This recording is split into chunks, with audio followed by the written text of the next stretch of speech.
परंतु नेहमीच हे दिसून आलं की मिरज तालुक्यातल्या लोकांनी, मिरज तालुक्यातल्या काँग्रेस पक्षाच्या कार्यकर्त्यांनी कधी काँग्रेस पक्षाचा विचार सोडला नाही.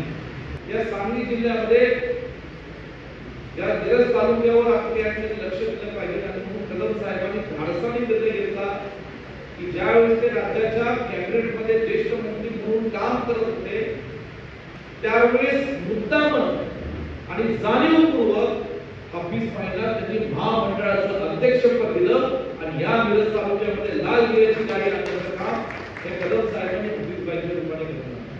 तर खऱ्या अर्थाने तुम्हाला जर नाद असेल राजकारणाचा, ज्या गावात आपण जन्मलो, लहानाचे मोठे झालो, तिथल्या लोकांची सेवा करायची असेल तर पहिला स्वतःचा आत्मविश्वास पाहिजे की मी पुढचा किती पण असू दे, माझ्या लोकांचं मन मी जिंकलंय, काही झालं तरी माणसं माझ्या पाठीशी उभे राहतील आणि तुमचं कुणी वाकडं करू शकत नाही. तुम्हाला लढायचं ना तर आत्मपरीक्षित करून ताकदीने हिमतीने लढा, आम्ही तुमच्या पाठीशी आणि मी जर पाठीशी उभा राहिलो तर मी काय करू शकतो हे सगळ्या महाराष्ट्राने सांगितलं. आपल्या सांगली लोकसभा मतदारसंघाचे लोकप्रिय खासदार आणि महाराष्ट्राचे तरुण खासदार त्यांना आपण सर्व मिरजकरांनी प्रचंड मोठ्या संख्येने ताकद केली आणि मागच्या लोकसभेच्या निवडणुकीच्या काळामध्ये आपण प्रत्यक्ष आणि अप्रत्यक्षपणे त्यांना तुम्ही साथ दिली. असे आपले खासदार सन्माननीय तुषारदादा पाटील या कार्यक्रमासाठी उपस्थित असणाऱ्या आमच्या सर्वांच्या ज्येष्ठ मार्गदर्शिका आदरणीय शैलजा भाभी, सांगली जिल्ह्याचे युवा नेते आणि भारतीय सरकारी बँकेचे संचालक सन्माननीय डॉक्टर जितेश कदम, आपल्या जिल्हा काँग्रेस कमिटीचे वरिष्ठ उपाध्यक्ष व जिल्हा मध्यवर्ती बँकेचे माजी चेअरमन आदरणीय सिकंदर धमादार साहेब, ज्येष्ठ नेते आदरणीय सुभाष पांड्या, मिरज तालुका काँग्रेस कमिटीचे सन्मान्य अध्यक्ष सन्मान्य अण्णा कोरेजी, आदरणीय सुभाषदादा पाटील, आमचे तरुण दलदार सहकारी सन्मान्य संभाजीराव पाटील, सन्मान्य सदाशिवरावजी खडे माजी जिल्हा परिषद सदस्य, श्री अमितजी ढोले, पैलवान अप्पाजी खोत, सन्मान्य गिरीश पाटील, सन्मान्य संगप्पा पाटोळे, सन्मान्य अरुण भोकरे, सन्मान्य शिवाजीराव मोठे, सन्मान्य बापूराव पाटील, सन्मान्य शशिकांत नागे, सन्मान्य विशाल चौधरी, श्री महावीरजी बसवडे, श्री अण्णासाहेब खोत आणि या कार्यक्रमासाठी उपस्थित असणारे मिरज ग्रामीण मधील सर्व काँग्रेस पक्षाचे कार्यकर्ते, जिल्हा परिषद पंचायत समितीचे माजी माजी सदस्य, मिरज तालुक्यातील आणि ग्रामीण भागातील वेगवेगळ्या ग्रामपंचायतीचे सरपंच, उपसरपंच, ग्रामपंचायत सदस्य, सर्व सोसायटीचे पदाधिकारी, उपस्थित सर्व मार्केट कमिटीचे संचालक आणि या तालुक्यातील सर्वच काँग्रेस प्रेमी बंधू भगिनी, आज बऱ्याच दिवसानंतर काँग्रेस पक्षाच्या मिरज तालुक्यातील कार्यकर्त्यांशी भेटण्याचा आणि संवाद साधण्याचा योग हा या ठिकाणी आम्ही सर्वांनी आलेला आहे. विशाखरावांनी अत्यंत थोडक्यात त्यांचं मनोगत व्यक्त केलं. आमच्या लोकांच्या आधी आदरणीय सिकंदर धमादार साहेब यांनी त्यांचं मनोगत व्यक्त केलं, सुभाष काकांनी केलं, डॉक्टर जितेश कर्मानी यांचं मनोगत व्यक्त केलं आणि आपला हा सांगली जिल्ह्यातला मिरज तालुका, मिरज विधानसभा मतदारसंघ जो एकेकाळी सांगलीच्या काँग्रेस पक्षाच्या इतिहासामध्ये आणि नेहमीच काँग्रेस पक्षाचा बालेकिल्ला राहिलेला आहे. सांगली जिल्ह्याच्या राजकीय इतिहासामध्ये जेव्हा लोकसभेची निवडणूक झाली, जेव्हा विधानसभेच्या निवडणुका झाल्या, किंबहुना जिल्हा परिषद आणि स्थानिक स्वराज्य संस्थांच्या निवडणुका झाल्या, या प्रत्येक निवडणुकीमध्ये अक्षरशः 15 वर्षापर्यंत या मिरज तालुक्यातल्या आपल्या सर्व काँग्रेस पक्षाच्या कार्यकर्त्यांनी लोकांनी या काँग्रेस पक्षाच्या विचाराला साथ दिली. त्याचं कारण माझ्या आधीच्या वक्त्यांनी सांगितलं. आपल्या जिल्ह्याचं नव्हे तर महाराष्ट्रातलं एक अत्यंत आदरणीय ज्येष्ठ नेतृत्व स्वर्गीय वसंतदादांपासून नेहमीच या सांगली जिल्ह्यातल्या मिरज तालुक्यावर एक झुकता माप आणि त्यांचा जिव्हाळा राहिलेला आहे. पुढे त्यांच्या कुटुंबातल्या वसंतदादांच्या नंतर स्वर्गीय विष्णुअण्णा असतील, स्वर्गीय प्रकाश बाबू असतील, स्वर्गीय मदन भाऊ असतील, या सगळ्या मंडळींनी वसंतदादांचा जो काही या तालुक्यामध्ये असणारा जिव्हाळा होता तो कायम ठेवण्याचा प्रयत्न केला. वसंतदादा नंतर एक दुसरी पिढी या सांगली जिल्ह्याच्या राजकारणामध्ये तयार झाली. शिवाजीराव देशमुख साहेब असतील, आदरणीय स्वर्गीय पत्रकारावजी कदम साहेब असतील, स्वर्गीय आर पाटील साहेब असतील, ही सगळी माणसं राजकारण 80-90च्या दशकामध्ये त्यांच्या मतदारसंघातल्या लोकांचा आशीर्वाद घेऊन, सांगली जिल्ह्यातल्या लोकांचा आशीर्वाद घेऊन ही महाराष्ट्राच्या राजकारणामध्ये त्यांनी त्यांचा कर्तृत्वाचा नेतृत्वाचा निवासा उठवला. 90च्या काळामध्ये काय घडलं याच्यापैकी तुम्ही अनेक लोक इथं साक्षीदार आहात. काही लोक राष्ट्रवादी काँग्रेस पक्षामध्ये गेली शरद पवार साहेबांच्या नेतृत्वाखाली, आणि काही लोक मी जुना काँग्रेस पक्षाचा विचार काय जिल्ह्यामध्ये टिकवण्याकरता काँग्रेस पक्षाच्याच विचारातून या ठिकाणी या जिल्ह्यामध्ये काम करण्याचा निर्णय घेतला. त्यामुळे स्वर्गीय पत्रकारावजी कदम साहेब होते, स्वर्गीय प्रकाश बाबू होते, मदन भाऊला काही कारणामुळे काही वेगळा निर्णय घ्यावा लागला, परंतु पुन्हा ते काँग्रेस पक्षाच्या विचाराने या जिल्ह्याकडे काळानंतर काम केलं. परंतु नेहमीच हे दिसून आलं की मिरज तालुक्यातल्या लोकांनी, मिरज तालुक्यातल्या काँग्रेस पक्षाच्या कार्यकर्त्यांनी कधी काँग्रेस पक्षाचा विचार सोडला नाही. 2009 पर्यंत आपण या ठिकाणी महाराष्ट्रामध्ये आणि सांगली जिल्ह्यामध्ये इतिहास करून दाखवला. स्वर्गीय हफीजभाई दत्तू यांच्या रूपाने आपण जो विचार आपला काँग्रेस पक्षाचा सेक्युलर विचार, त्या सेक्युलर विचारधारेचं एक अत्यंत जिवलंत असं उदाहरण महाराष्ट्राच्या आणि सांगली जिल्ह्याच्या राजकारणात घडून दाखवलं. आणि हफीजभाईंना आपल्या मिरजच्या लोकांनी प्रचंड मताधिक्य देऊन महाराष्ट्राच्या विधानसभेतनं आमदार निवडून मिरज तालुक्याची सेवा आणि विकास करण्याचं एक काम या ठिकाणी आपण करून दाखवलं.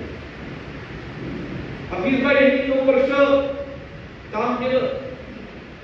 स्वर्गीय पत्रकारावजी कदम साहेबांनी ठरवलं होतं की आता आपण सुद्धा या सांगली जिल्ह्यामध्ये या मिरज तालुक्यावर आपण या ठिकाणी लक्ष दिलं पाहिजे. आणि म्हणून कदम साहेबांनी धाडसाने निर्णय घेतला की ज्यावेळेस ते राज्याच्या कॅबिनेटमध्ये ज्येष्ठ मंत्री म्हणून काम करत होते त्यावेळेस मुद्दामन आणि जाणीवपूर्वक हफीजभाईंना त्यांनी महामंडळाचं अध्यक्षपद दिलं आणि या मिरज तालुक्यामध्ये लाल दिव्याची गाडी आणण्याचं काम हे कदम साहेबांनी हफीजभाईंच्या रूपाने केलं.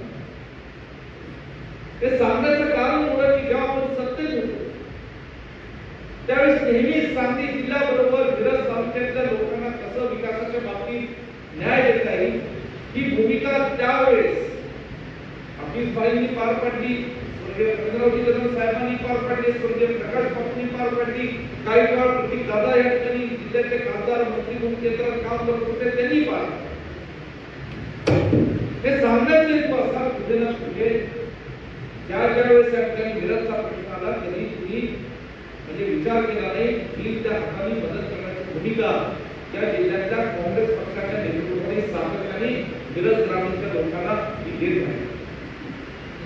हडपळचा विषय असेल, म्हैसाळचा विषय असेल, मिरज तालुक्याच्या काही वंचित भागाला पाणी देण्याचा प्रश्न असेल, किंवा पुराच्या काळात सुद्धा जी काही मदत लागत असेल ती मदत असेल, इतर सगळ्या भूमिकेमध्ये ही सगळी आमची काँग्रेसचे नेते आणि कार्यकर्ते मंडळी आपल्या मदतीसाठी थांबणार आहेत. माझ्या आधीच्या सर्व लोकांनी काही गोष्टींचा आवर्जून घेऊन दिले. 2 या मिरज विधानसभा मतदारसंघात आरक्षण आलं.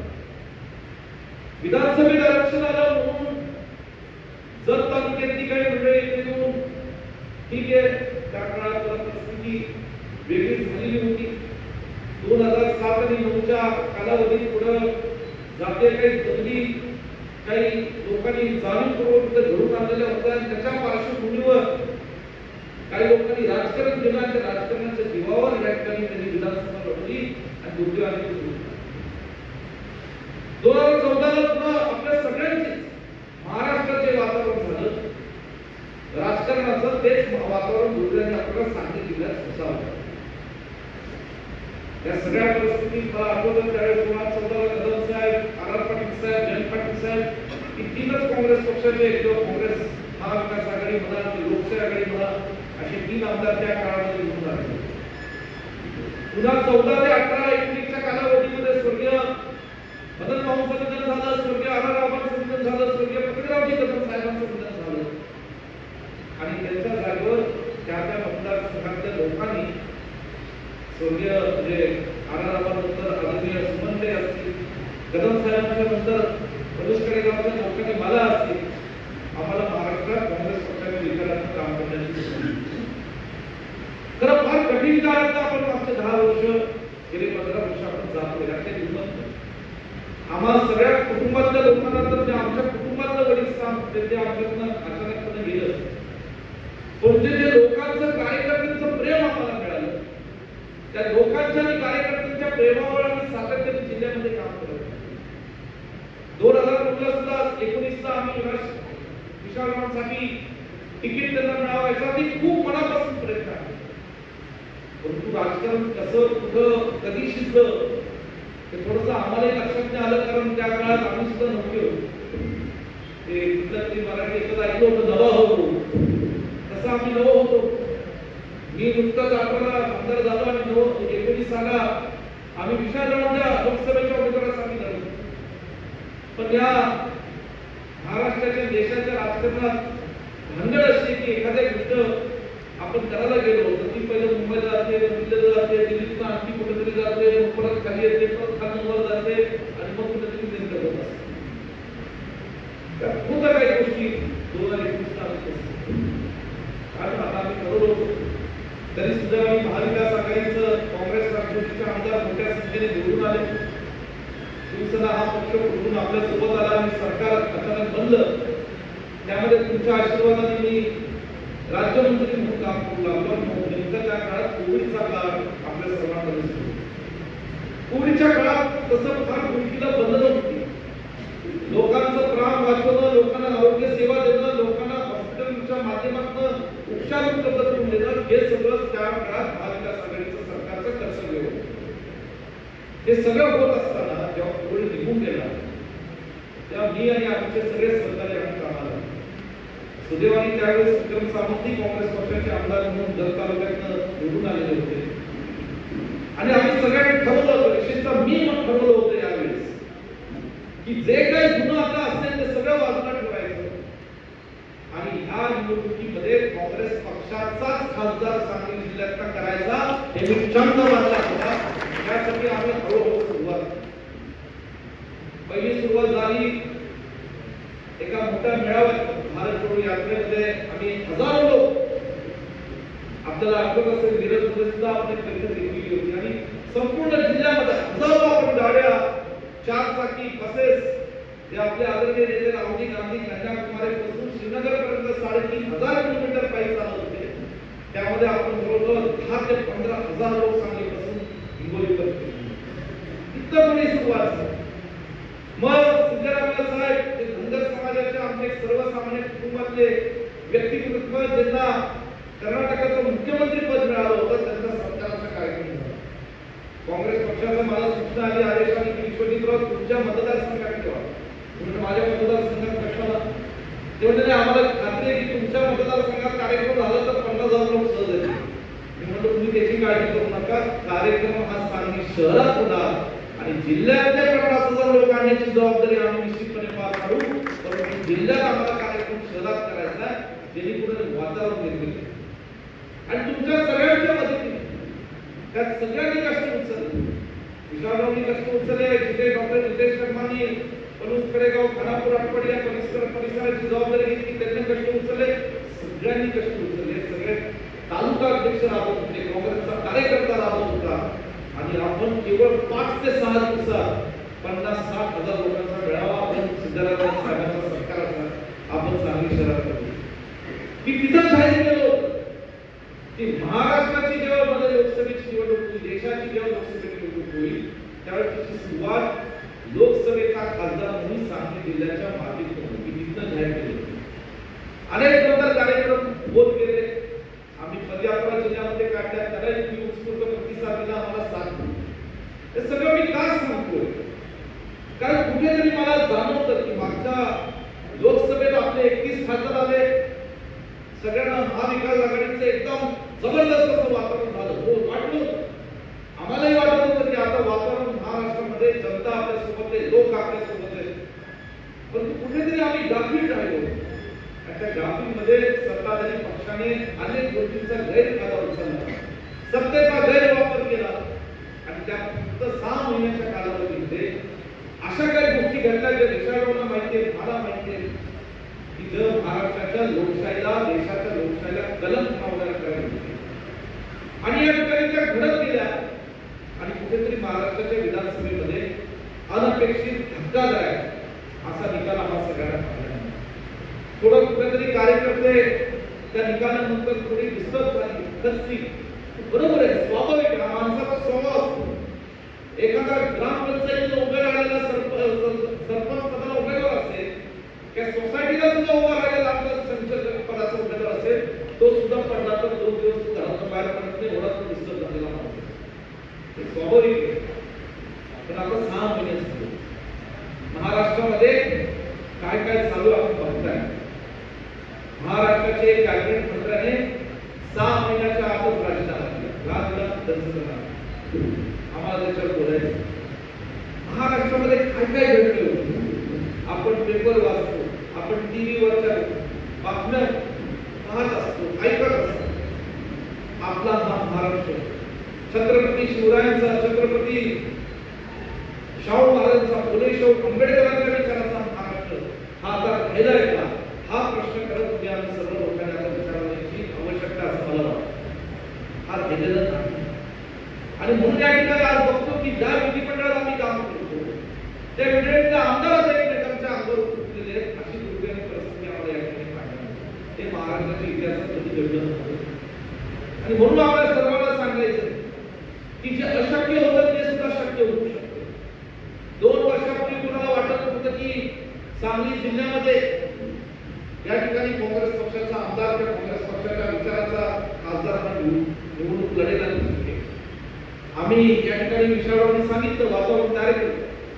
इलेक्ट्रॉनिक चॅनलने मला साथ दिली, काही गोष्टी घडल्या, पण जे घडतं ते चांगल्यासाठी घडतं असं आम्हाला वाटतं कधी कधी. आणि या ठिकाणी ज्यावेळेस सांगलीमध्ये सेवा झाली त्या मेळाव्यात सांगितलं की आमच्यावर अन्याय झालाय. हा अन्याय मी नाही तर माझ्या खांद्याला खांदा लावून जे काँग्रेस पक्षाची जनता या सांगली जिल्ह्यामध्ये आहे की लोकसभेचा अन्याय पुसून काढेल या विषयावर सांगितलं तर सगळी या जिल्ह्यातली कार्यकर्ते पेटून उठले आणि आपण लोकसभेमध्ये चांगल्या प्रचंड मताधिक्याचा विजय आपण मिळवला. पण नंतर काय झालं, त्याचं आत्मपरीक्षण चालू आहे, राज्य पातळीवर चालू आहे, जिल्हा स्तरावर चालू आहे, सगळ्या स्तरावर आम्ही आत्मपरीक्षण करतोय. एकतर कुठली कारणं झाली त्याच्यामुळं कदाचित लोकांनी आपल्याला नाकारला, कदाचित ती जाणीव होत आणि म्हणून आता ते आहे. आता त्याच्यावर किती ओरडायचं आणि ओरडलं ते ऐकणार राज्य सरकार सत्ताधाऱ्यांचं, केंद्र सरकार सत्ताधाऱ्यांचं आणि या ठिकाणी इलेक्शन कमिशन. आता मी त्याच्यावर बोलत नाही, इतर जे काही संस्था आहेत ज्यांच्याकडे आम्ही न्याय मागू शकतो तिथं मी काही बोलणार नाही. नेमका तर जायचं कुठे, जायचं फक्त एका ठिकाणी जाऊ शकतो आम्ही सगळे मंडळी. हा जो पुरोगामीचा विचार, काँग्रेस पक्षाचा विचार, हा सर्व जाती धर्मातील लोकांनी एकत्रितपणे लिहिण्याचा विचार, हा जर घेऊन जायचा असेल आणि न्याय मागायचा असेल तर आम्ही फक्त आणि फक्त लोकांच्या या ठिकाणी कोर्टामध्ये जाऊ शकतो. आणि तुम्ही सगळ्यांनी आता न्याय देण्याची वेळ आली हे मला या ठिकाणी सांगायचं. कोणतरी म्हणतं सांगली जिल्ह्यामध्ये आता काँग्रेस कमकुवत झाले, अजिबात कमकुवत झाले, आम्ही आहोत खंबीरीनं बसलेले. आणि आम्ही सगळ्या गोष्टीला खंबीर आहोत तुम्हाला सांगतो. आज मी जरी सांगली जिल्ह्यातला एकमेव काँग्रेसचा आमदार असतो, मी विशाल पाटील जरी महाराष्ट्रातले जे काही काँग्रेस पक्षाचे खासदार आहेत त्यातले खासदार असते, तरी आम्ही सगळ्या गोष्टी येणाऱ्या जिल्हा परिषद पंचायत समितीच्या निवडणुकीमध्ये साम दाम दंड कुठल्याही प्रश्न आम्ही तुमच्या पाठीशी खंबीरपणे उभे राहून ही निवडणूक लढायला तयार आहोत. परंतु आता तुम्ही सगळ्या कार्यकर्त्यांनी तुमच्या गावामध्ये, तुमच्या पंचायत समिती गणामध्ये, तुमच्या जिल्हा परिषद गटामध्ये आता तयारी लागली आणि त्या जर लागला पाहिजे म्हणजे प्रत्येकाने आता रडून उपयोग या ठिकाणी की माझं कसं होणार, आम्हाला त्रास दिला जातो, आम्हाला तिकडनं छळलं जातं, पुढची माणसं लय मोठी आहेत, त्यांच्याकडे प्रचंड पैसा आहे, मग घरात बसा. तुम्ही सांगितलं राजकारणाचा नाद असते, जर खऱ्या अर्थाने तुम्हाला जर नाद असेल राजकारणाचा, ज्या गावात आपण जन्मलो लहानाचे मोठे झालो तिथल्या लोकांची सेवा करायची असेल तर पहिला स्वतःचा आत्मविश्वास पाहिजे की मी पुढचा किती पण असू दे, माझ्या लोकांचं मन मी जिंकलंय, काही झालं तरी ही माणसं माझ्या पाठीशी उभे राहतील आणि तुमचं कुणी वाकडं करू शकत नाही. तुम्हाला कुणी वाकडं करू शकत नाही, पण तेवढा आत्मविश्वास आहे, तेवढा संपर्क आहे, लोकांना खायला लागतं. लोकांच्या सुखदुःखात जरी आपण सहभागी झालो ना आणि थोडी कधीतरी आयुष्यात मदत लागली, मदत केली तरी माणसं सर्वसामान्य गोरगरीब माणूस असतो ना तो त्याची जाणीव होते. पुढारी असतात ती बिघडलेली असतात, गोरगरीब माणसं ती कधी विसरत नाही. आणि तुमच्या तालुक्यात कोण कोण पुढारी बिघडले तुम्हाला चांगलं माहिती नाही, त्यांना पण सांगत नाही, मग मी त्याच्यावर आता भाष्य करणार. परंतु गोरगरीब माणसं तुमच्या उभी राहतील आणि मग तर थोडं धाडस दाखवा. माझं बोलणं नाही, तुमच्या धाडसाला पेट्रोल आणि डिझेल कसं टाकायचं ती जबाबदारी माझी. तुम्ही फक्त धाडस दाखवा की मी आहे, विशालाला विश्वजित कदम आहे, मी पंचायत समिती लढायला तयार आहे, मी या ठिकाणी जिल्हा परिषद लढायला तयार आहे. आम्ही पेट्रोल डिझेल टाकू, पण गाडीचं इंजिन पण मजबूत पाहिजे. आता गाडीचं इंजिन मजबूत पाहिजे तुमचं काहीतरी पाहिजे ना, थोडं गावात पाहिजे, थोडं 4 गावात पाहिजे, नाही तर उद्या उमेदवार द्यायचो, पेट्रोल डिझेल द्यायचो, सगळा खर्च करायचा आणि नंतर घरातली सुद्धा काय मजबूत पडली अशी भाषणे काढू नका म्हणजे झालं. नाहीतर ज्या गावातलं उमेदवार त्या गावात सुद्धा मत नाही, हे असतं काय लढायचं ना तर आत्मपरीक्षा करून ताकदीने हिमतीने लढा. आम्ही तुमच्या पाठीशी आणि मी जर पाठीशी उभा राहिलो तर मी काय करू शकतो हे सगळ्या महाराष्ट्राने सांगितलं. फक्त मला आता चांगली माणसं खाली ग्राउंडवर काम पाहिजे, माझी एवढीच अपेक्षा. आणि काम म्हणजे लय डोक्यात घेऊ नका, ग्राउंडवर गेलं की मग पुढची नुसती पैसे मागतो, हे आपलं काहीच नसतं. वर किती पैसा माणूस पैसा मागत नाही, त्याला फक्त प्रेम लागतं, त्याला आदर लागतो, त्याला सन्मान लागतो कधीतरी त्याच्या आयुष्यात, नाहीतर त्याचा प्रपंच संसारात चालू असतो. मिरज तालुक्यातली बहुतांशी मंडळी ही शेतकरी कुटुंबातली, सगळे शेती करून उत्तम व्यवस्थित त्यांचं चाललंय, काही नाही लागत, फक्त जाऊन भेटावं लागतं, संपर्क ठेवावा लागतो, एवढंच लागतं, दुसरं काही लागतं. आज बोलण्यासारखं फार काय बोलणार नाही, आता महाराष्ट्राचं हिंदुस्थानात तुम्ही फार काय काढत बसता. आपल्याला मिरजची इलेक्शन लढायची, मिरजची पंचायत समिती जिल्हा परिषद लढायची, महानगरपालिकेचा विषय मी विशाल डॉक्टर जितेश आम्ही सगळे नंतर एकत्रित बसून, विक्रम दादा असतील, पृथ्वीराज पाटील असतील, त्यांच्या व्यक्तिगत कामाला बघू शकते, सगळे एकत्र बसून पूर्वी याचा मार्ग करा. एक नक्की आम्ही ठरवलंय की महाराष्ट्रामध्ये या सांगलीच्या मातीत अनेक आपण शूर वीर क्रांतिकारी, स्वातंत्र्य लढ्यातले क्रांतिकारी, सामाजिक क्षेत्रातले, शैक्षणिक क्षेत्रातले, चळवळीतले मोठे क्रांतिकारी, राजकारणातले दृष्टीचे नेतृत्व आपल्या सांगली जिल्ह्यात घडवलं. आणि आत्ताच्या सत्ताधारी पक्षाच्या केंद्राच्या महाराष्ट्राच्या सत्तेमध्ये ह्या निवडणुकीत मी दाखवून देणार आहे की पुन्हा एकदा ती क्रांती या जिल्हा परिषद आणि पंचायत समिती निवडणुकीची घडेल, की सांगली जिल्ह्याच्या मातीत आम्ही घडून दाखवणार आहोत. सत्ता महाराष्ट्राची कुणाची असणार पण सांगली जिल्ह्यात आम्ही ते करून दाखवू. फक्त तुमचे आशीर्वाद साथ आम्हाला आहे, बाकी आम्हाला काही नाही. आम्ही करू जिल्हा आम्ही प्रत्येक जिल्हा परिषद गट, प्रत्येक पंचायत समिती गट या ठिकाणी आम्ही फिरजून काढू. आणि कुणाला सगळ्यांनी सांगतो विशालबाईचं स्टेजवर आहे, बाकीचे नेते मंडळी स्टेजवर, तिकीट फक्त मेरिट वाल्याला, नॉन मेरिट वाल्याला नाही. म्हणजे कुणीतरी माझ्या गाडीत रोज बसले म्हणून त्याला तिकीट अजिबात नाही. जर तिथल्या जिल्हा परिषद पंचायत समिती गणाच्या कार्यकर्त्यांनी सांगितलं की ह्याला तिकीट द्या, आम्ही सगळे एकत्र बसू, माझी पद्धत आहे एकत्र बसून आम्ही निर्णय करत असतो. आम्ही त्या ठिकाणी सांगितलं ह्यालाच तिकीट द्या, निवडून आणण्याची जबाबदारी आमची. तर निश्चितपणे त्याला उमेदवारी दिली जाते. पण आज कसं त्याची जागा थोडी नरवेळाची समजतं तर त्याची घेऊन खचून जायचं नसतो. तुम्हाला तुमचा संघर्ष आम्हाला पण आहे. तुम्हाला वाटतं तुम्हाला त्रास होतो, आम्हालाही त्रास होतो. फक्त आम्ही बोलू शकतो, काय गोष्टी सांगू शकत नाही. पण ठीक आहे, निसर्गाने परमेश्वर कृपेने या ठिकाणी हा त्रास करण्याची शक्ती ही आम्हाला वसंतदादा घराण्याला किंवा पत्रकार साहेबांच्या कुटुंबाला जी वेगळ्या पद्धतीने मिळाली म्हणून आम्ही ते सहन करतो. पण ते करतो. मला एवढंच सांगायचं आहे, ह्यातनं उभारी घ्यायची आणि या मिरज तालुक्यातनं आपल्याला चांगल्या पद्धतीने किंवा सगळ्यांनी काय लागायचं आणि म्हणून माणसं जुळण्याचं काम करा. जुने हेवे जावे, जुनं काहीतरी समज सोसायटी ग्रामपंचायत आता जिल्हा परिषद पंचायत समितीमध्ये काम करतात. याच्यामध्ये जो चांगला उमेदवार असेल, जर तो तुम्हाला सोबत घेत असेल आणि तुम्ही त्याला सोबत घ्यायला तयार असाल तर त्याला आपण या ठिकाणी सोबत घेऊन कुठेतरी चांगलं दाखवत आपण घेऊयात. एवढंच या ठिकाणी सांगतो. जास्त चांगलं माझं भाषण थांबवतो. जय हिंद, जय महाराष्ट्र.